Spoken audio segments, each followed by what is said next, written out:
बिस्मिल्लाहिर्रहमानिर्रहीम। अच्छा, आज की वीडियो में मैं इंटरनेशनल कमोडिटीज़ और इंटरनेशनल स्टॉक्स के ऊपर अपना व्यू शेयर करूं, मंथली व्यू। जन के महीने में सबसे पहले हम कमोडिटीज़ को डिस्कस कर लेते हैं कि ऑयल ने जो 79.25 की जो क्लोजिंग दी है, ये जब से ऑयल ने $130 का हाई बनाया था उस वक्त से अब तक की ये लोएस्ट मंथली क्लोज आया है। यानी 2022 में ऑयल ने अपने तमाम गेन्स वाइप आउट कर लिए थे, लेकिन इसकी जो क्लोजिंग थी वो समझ लें 79.65 की एक लोएस्ट क्लोज थी। उसके बाद जो है 2 महीने तक इससे ऊपर की मंथली क्लोज आती रही अराउंड 80 समथिंग। लेकिन जनवरी के महीने में ऑयल ने एक नया क्लोज दिया है और नए क्लोजिंग के बाद और कल जब से एफओएमसी की मीटिंग भी अनाउंस हो चुकी और 25 बेसिस पॉइंट फेडरल रिजर्व ने इंक्रीज़ भी किया है, तो वहाँ से सेम डायरेक्शन है ऑयल की डाउनवर्ड। और आज जो ऑयल समझ लें कि इस वक्त 77 अराउंड डॉलर ट्रेड हो रहा है। ओवरऑल ऑयल में एक बेरिश जो है वो ट्रेंड जो है वो कंटिन्यू है।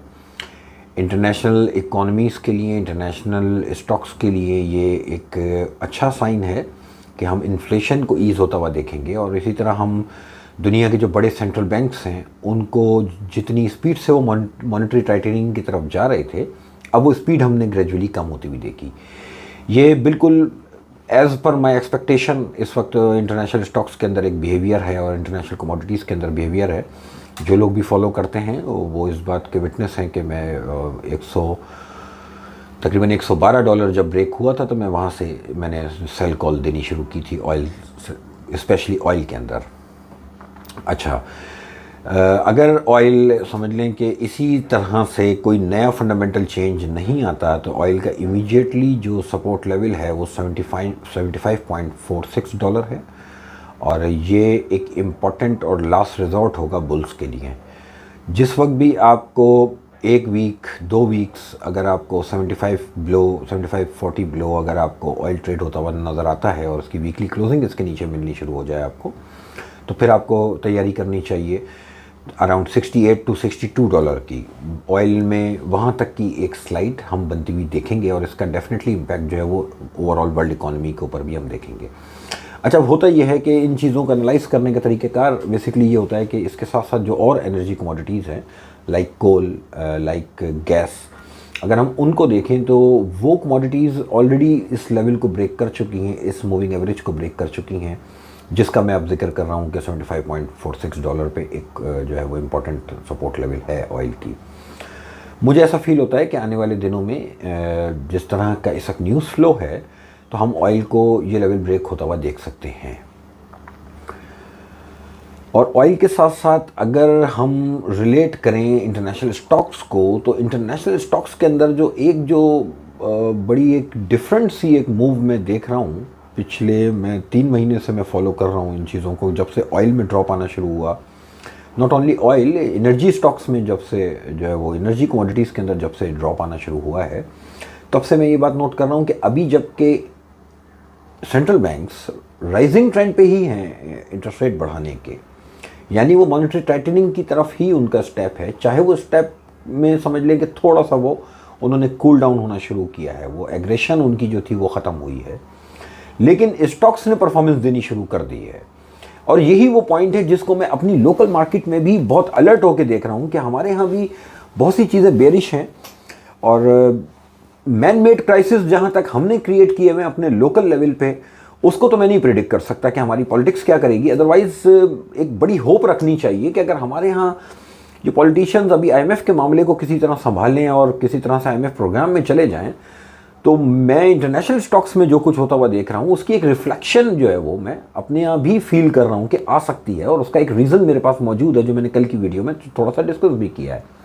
अभी बेसिकली कल की वीडियो में भी मैंने अपना ना थोड़ा सा कॉशियस होकर बात की है, क्योंकि अभी आईएमएफ का एक क्वेश्चन मार्क है। तो 9 तारीख के बाद जो वीडियो बनाऊंगा तो उसमें और थोड़ा सा खुल के बोलने की पोजीशन में हूँगा। डाउ जोन्स को अगर आप देख लें तो जो लोग भी इंडाइसेस ट्रेड करते हैं उनके लिए एक अच्छी अपॉर्चुनिटी है डाउ जोन्स में अराउंड 33,700 का स्टॉप लॉस रख के इसमें पोजीशन को लॉन्ग करना चाहिए। और डाउ जोन्स के इंडेक्स में जिन जिन स्क्रिप्ट्स के जो है वेटेज, हैवी वेटेज हैं, उन स्क्रिप्ट्स के अंदर ज़रूर जो है वो आपको शॉर्ट टर्म ट्रेडिंग के मौके मिलेंगे। इसी तरह जो भी डेवलप कंट्रीज़ के की जो स्टॉक मार्केट्स हैं उनके अंदर, like Germany, like UK stock FTSE, इन सब के अंदर मंथली क्लोजिंग जो आई है जनवरी की, वो बुलिश ट्रेंड के साथ आई है और वो एक क्लियर बुलिश सिग्नल दे रहे हैं। थोड़ा थोड़ा वैसी बात है, मार्केट जिगजैग करके चलने का नाम है। मार्केट आपको up and down both side दिखाती है, आपको क्लोजिंग बेसिस पे कंफर्मेशंस का इंतज़ार होता है। जनवरी 2023 का पहला महीना था, मार्केट्स में एक अपसाइड मूव हर जनवरी में होती है, क्योंकि जब लॉन्ग छुट्टियों के बाद ये गोरा वापस अपनी सीट पे आता है तो एक पोजीशन बिल्डअप करता है दोबारा से मार्केट के अंदर। तो जनवरी के महीने में कभी भी जो है वो लॉन्ग टर्म अप्रोच के साथ कोई एंट्री नहीं की जाती, लेकिन फेब से आप इस चीज़ को प्लान कर सकते हैं। इसी तरह ही हम गोल्ड में एक जो है वो अपसाइड मूव देख रहे हैं। अब जो गोल्ड की अपसाइड मूव का जो लॉजिक, जो रीज़न मुझे अभी समझ में आता है, जबकि इन्फ्लेशन कूल डाउन होने की इंडिकेशंस आ चुकी, वर्ल्ड जीडीपी ग्रोथ को लेके जो कंसर्न्स थे आईएमएफ के या वर्ल्ड बैंक के, उसमें अब हम थोड़ा सा देख रहे हैं कि वो लोग भी थोड़ा सा अब जो है वो उनका कॉन्फिडेंस बहाल होना शुरू हुआ है, और वो जो अब फोरकास्ट कर रहे हैं उसमें भी कुछ चीज़ें अब बेहतरी की तरफ जाने की उम्मीद है। लेकिन गोल्ड अभी तक जो है वो आउट क्लास कर रहा है और इस वक्त $1970 के अराउंड इस वक्त ट्रेड हो रहा है। मुझे लगता है ये शॉर्ट टर्म मूव है गोल्ड की। गोल्ड में आने वाले दिनों में रिवर्स गियर लग सकता है, क्योंकि फ़िलहाल कोई ऐसा फंडामेंटल सामने नहीं है जिसको लेके हम ये सोचें कि इकॉनमीज़ ऐसी कोलैप्स होने जा रही हैं कि लोग जो है वो पत्थर में पैसा डाल देंगे। इस तरह का कोई रीज़न है नहीं। देखिए, स्पेकुलेटिव मार्केट्स होती हैं, कभी कभार मार्केट आपकी एक्सपेक्टेशन के बियॉन्ड भी काम करती है, और गोल्ड इस वक्त मेरे हिसाब से वही उसी तरह से ट्रेड हो रहा है। और अगर ये ऑयल के साथ साथ इन्फ्लेशन को अगर आप लिंक करके अगर आप स्टॉक मार्केट्स को इस वक्त आप देखें, तो गोल्ड में कोई सेंस नहीं बनती इस वक्त जो है वो पैसा डालने की, और गोल्ड के अंदर पोजीशन लॉन्ग करके काम करने की, पोजीशन शॉर्ट करके काम करने की गोल्ड की सब पोजीशन बनती है। इसी तरह से अगर आप कोल प्राइसेस देख लें, कोल प्राइसेस अराउंड $140 अराउंड ट्रेड हो रही है। इसकी एक रेजिस्टेंस $180 के अराउंड है इस वक्त। $180 के आसपास अगर कोल प्राइसेस मिलती हैं तो उसको भी शॉर्ट करके काम किया जा सकता है, और नीचे $113, $118, $13 के आसपास का एक बॉटम इसका हम एक्सपेक्ट कर सकते हैं कोल प्राइसेस में। इसी तरह से हम गैस प्राइसेस के अंदर भी एक डाउन साइड एक्सपेक्ट करनी चाहिए 2023 के अंदर। इंडाइसेस में जो इंडाइसेस इस वक्त डेवलप कंट्रीज़ के हैं, जबकि उनके यहाँ मॉनेटरी टाइटनिंग हो रही है, अभी इंटरेस्ट रेट हाई हैं। ये मैं उन लोगों से मुखातिब हूँ जो लोग थ्योरी को सिर्फ पकड़ते हैं और वो इस बात को नहीं समझते कि स्टॉक मार्केट कभी कभार थ्योरीज को उठा के बाहर फेंकती है और स्टॉक मार्केट अपनी मर्जी से चलती है।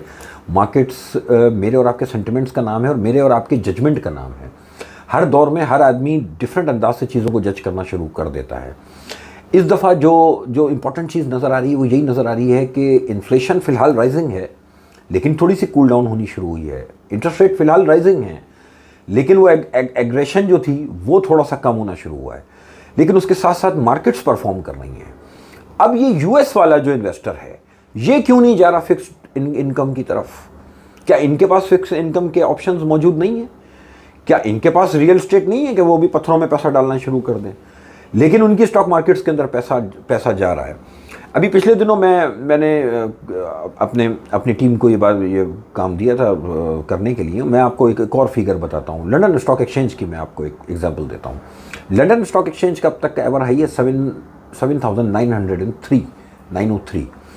उस वक्त उनकी मार्केट कैपिटलाइजेशन थी 1.8 ट्रिलियन पाउंड की, और अभी रिसेंट जनवरी में 7,800 समथिंग का हाई बनाया है लंदन स्टॉक एक्सचेंज ने, लेकिन उनकी कैपिटलाइजेशन 1.99 ट्रिलियन डॉलर पे चली गई है। अब इस गैप को समझेंगे, 7,903 का जब एवर हाई है वहाँ 1.8 ट्रिलियन की मार्केट कैप है, और 7,800 अभी एवर हाई से 200-250 पॉइंट मार्केट नीचे है, और वहाँ पर कैपिटलाइजेशन बढ़ गई और वो कैपिटलाइजेशन ऑल टाइम हाई पे चली गई। वाई? वहाँ पे भी इंटरेस्ट रेट बढ़े हैं, वहाँ पे भी फिक्स रिटर्न्स बढ़े हैं, वहाँ पे भी इन्फ्लेशन का फियर है, लेकिन स्टॉक मार्केट के अंदर पैसा आया है। अब आ जाएं थोड़ा सा उन कंट्रीज़ की तरफ जिनका हशर हमारे जैसा है। उनमें बहुत सी कंट्रीज़ हैं, लाइक टर्की है, लाइक इजिप्ट है, लाइक अर्जेंटाइन है। मैं अर्जेंटाइन की एक मिसाल इस वक्त आप लोगों को दूं।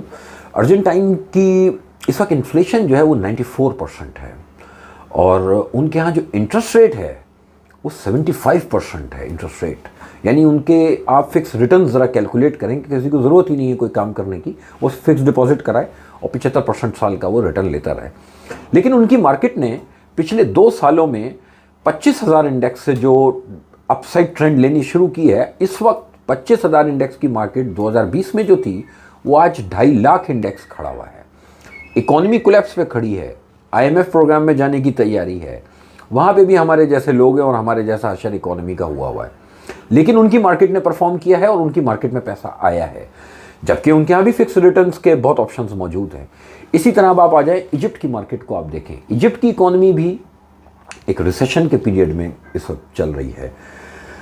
बेशक हमारे जैसा बुरा हाल अभी उनका इतना नहीं है जितना हमने कर लिया अपना, हमने तो खुद किया है। मैं इसलिए अपने टॉपिक पे अभी तो ज़्यादा बोल ही नहीं रहा। अदरवाइज़ वहाँ पे भी इन्फ्लेशन राइज हुई, वहाँ पे भी इंटरेस्ट रेट्स बढ़े, वहाँ पे भी जो है वो IMF के मामला चल रहे हैं, लेकिन उनकी स्टॉक मार्केट ने भी समझ लें कि एक बहुत बड़ा बुल रन लिया है। और वहाँ की स्टॉक मार्केट ने पिछले 6-8 महीने और अगर 1 साल का अगर आप उनके रिटर्न्स उठा लें तो वो फिक्स इनकम से बहुत ज़्यादा रिटर्न दे रही है वो मार्केट से। ये वो डायनेमिक्स हैं जिसको समझना पड़ेगा कि मैं हमेशा एक बात कहता हूँ कि मार्केट हर दौर में अपना अंदाज बदल लेती है। आप कभी भी ये नहीं कह सकते कि यार आज से 15 साल पहले मार्केट ऐसे चलती थी तो आज भी ऐसे चलेगी।